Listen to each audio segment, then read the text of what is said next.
Assalamualaikum warahmatullahi wabarakatuh.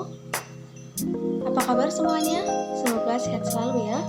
Sebelumnya, video ini ditujukan untuk memenuhi tugas magang 1 di Lembaga Mitra MTSN 1 Tenggala untuk kelas 7.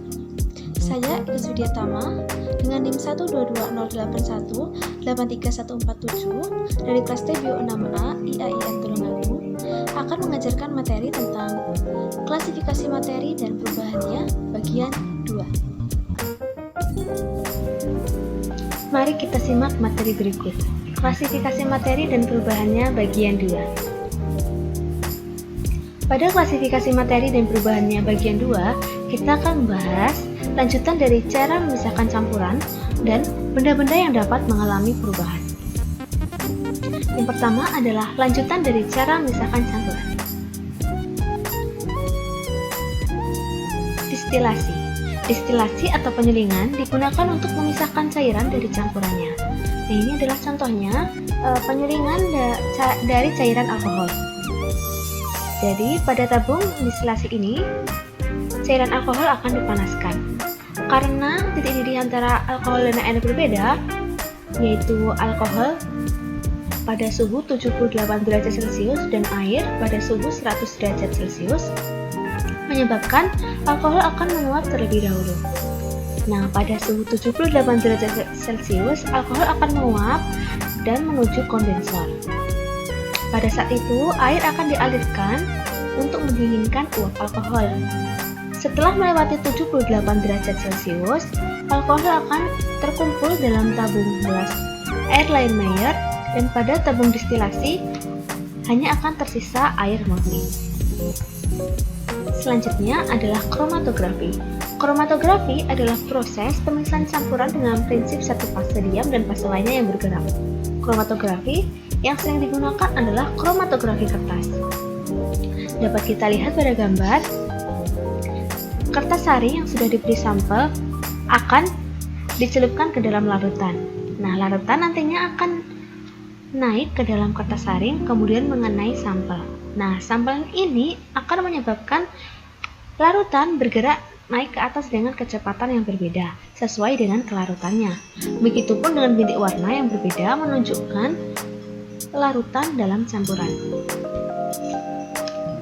Selanjutnya adalah sublimasi. Metode pemisahan campuran satu ini dengan cara pemisahan campuran antara zat padat dengan zat padat yang mudah menyublim. Nah, dapat kita lihat proses pemisahan antara campuran kapur barus dan pasir. Nah, campuran kapur barus dan pasir akan dipanaskan, yang menyebabkan kapur barus akan menguap meninggalkan pasir berada di bawah tabung. Kapur barus yang menguap akan didinginkan dan nantinya akan mengkristal, membentuk kapur barus yang bersih. Materi selanjutnya adalah benda-benda yang dapat mengalami perubahan. Sebelum mempelajari perubahan materi, kita akan mempelajari terlebih dahulu sifat fisika dan sifat kimia dari materi. Sifat fisika berkaitan dengan fisik suatu zat, seperti bentuk, warna, bau, daya hantar, ukuran partikel, dan massa jenis. Sedangkan sifat kimia berhubungan dengan mudah atau sukarnya zat tersebut untuk bereaksi secara kimia. Massa jenis yang merupakan sifat fisika dari materi dirumuskan dalam rumus berikut. Rho sama dengan M per V. Rho sama dengan massa jenis, M sama dengan massa zat, dan V sama dengan volume zat. Berikut adalah contoh soal. Jika diketahui massa suatu logam 312 gram dan volume air sebelum dimasuki logam adalah 60 cm3 dan setelah dimasuki logam adalah 100 cm3, maka berapakah massa jenis logam tersebut?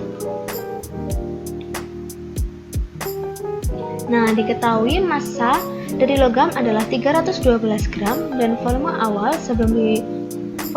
awal sebelum dimasuki logam adalah 100 cm3 dan setelah dimasuki logam adalah 60 cm3, maka volumenya adalah 100 dikurangi 6, yaitu 40 cm3.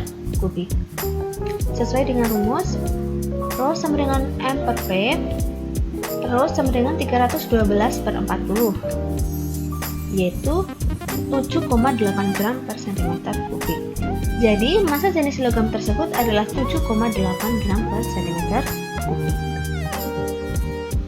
Perubahan pada materi terbagi atas perubahan fisika dan perubahan kimia. Perubahan fisika merupakan perubahan yang tidak disertai dengan terbentuknya zat baru, seperti pengembunan dan pembekuan. Misalnya pada pembekuan yang awalnya adalah air, setelah dibekukan membentuk es batu. Nah, komposisi materi dari es batu ini tidak berubah sesuai dengan komposisi pada saat masih menjadi air. Jadi perubahan fisika ini menunjukkan komposisi materi tersebut tidak akan berubah. Selanjutnya adalah perubahan kimia. Perubahan kimia merupakan perubahan zat yang dapat menghasilkan atau membentuk zat baru dengan sifat kimia yang berbeda dengan zat asalnya. Misalnya adalah pengkaratan besi dan pembakaran pada kayu. Seperti pada pembakaran kayu, yang awalnya adalah kayu setelah dibakar berubah menjadi arang. Hal ini menunjukkan adanya perubahan zat, yaitu membentuk zat baru.